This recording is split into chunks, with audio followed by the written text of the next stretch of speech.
Bonjour, moi c'est Cynthia, artisan cirier, et aujourd'hui nous allons réaliser ensemble une bougie gourmande de Noël. Nous allons utiliser plusieurs techniques vues dans des précédentes vidéos tuto. Bougie coulée, chantilly, crumble, dosage de la fragrance. Vous pourrez retrouver tous les liens de ces vidéos dans la barre d'infos sous la vidéo. J'ai choisi d'utiliser la cire de soja pour la confection de la bougie, la partie coulée et la partie chantilly. Et j'ai choisi d'utiliser de la cire de colza pour fondant pour réaliser mon crumble, mais également mes petites décorations. Je vais utiliser une mèche TCR, un contenant en verre, du colorant terracotta et rouge. J'ai choisi d'utiliser un moule dans le thème de Noël et question fragrance. Il y a vraiment un très large choix de parfums sur le thème de Noël à retrouver sur notre site. J'ai choisi d'utiliser pain d'épices. Nous allons tout d'abord commencer par réaliser le fond de la bougie. Je viens donc peser ma cire de soja avec un peu de colorant terracotta et je viendrai ajouter 7% de parfum quand la cire sera fondue et à bonne température. Je mélange bien le tout afin que le parfum soit bien homogénéisé dans la cire et je viens la couler dans le fond de mon verre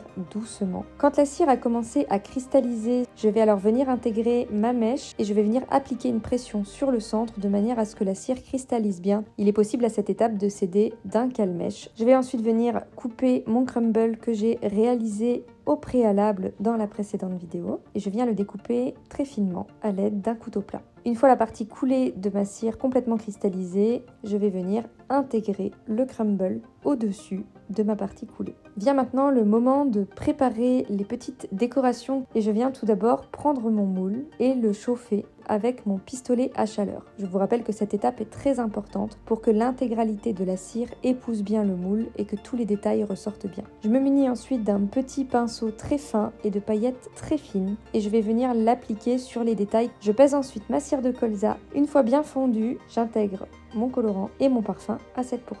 Je mélange bien et sans tarder, je me munis d'une pipette pour remplir chaque cavité. Pendant que mes décorations cristallisent et fichent correctement, je vais venir préparer ma chantilly. Pour cela, je pèse ma cire, je viens la faire fondre au bain-marie et lorsqu'elle est bien fondue et qu'elle a atteint une température aux alentours de 80 degrés, je la sors du bain-marie et je vais venir ensuite intégrer quelques copeaux de cire froid et j'intègre mon parfum à 7%. Je mélange bien le tout de manière vive afin de correctement homogénéiser le mélange, mais aussi avoir une chantilly bien fouettée, onctueuse et gourmande. Je fais quelques pauses entre chaque étape de la chantilly afin de laisser le refroidissement se faire progressivement, mais je pense très régulièrement à venir fouetter le tout pour que ma chantilly soit bien aérée. Mes décorations sont prêtes et je viens les démouler. Je viens ensuite pocher ma chantilly et je viens intégrer mes petites décorations. La petite chaussette de Noël ainsi que le cadeau de Noël. Pour finir le tout et parce qu'on veut un côté festif et gourmand, je vais venir ajouter quelques paillettes sur le dessus de ma chantilly.